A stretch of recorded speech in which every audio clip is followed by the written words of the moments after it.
Hi everyone, my name is Alex and I am the Director of Adoption Services at Loving Hearts Adoption. Today we are reacting to Kung Fu Panda 3 and we'll be discussing a little bit about the adoption reunification process. What? I'm Li Shan. I'm looking for my son. Li Shan says he's looking for his son, and although a movie, this really reflects part of the reunification process in adoption.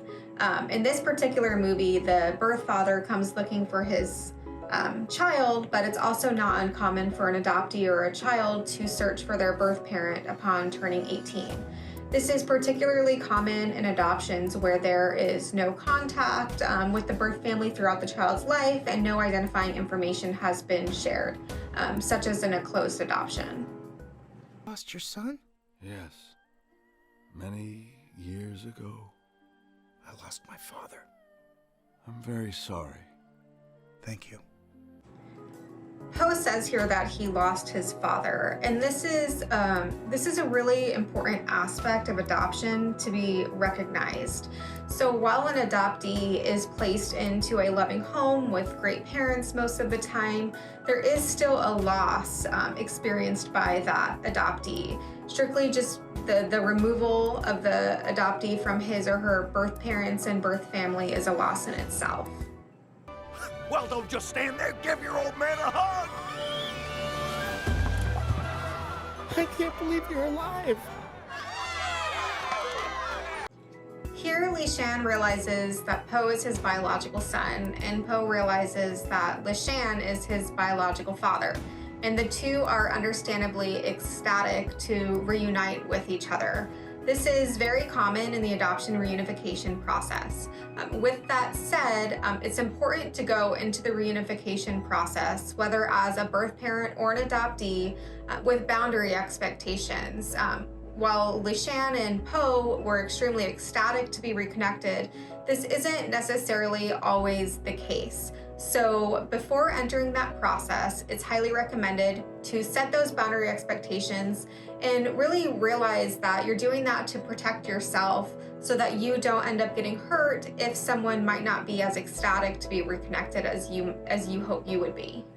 This is very embarrassing, but I think you've got me confused with a panda named Lotus. My name is Po. Oh, right. You wouldn't know. Oh, okay. See, Little Lotus was the name you were given at birth. Li Shan shares here with Po what his birth name was. And it is common for adoptive parents to change their child's name from the birth name.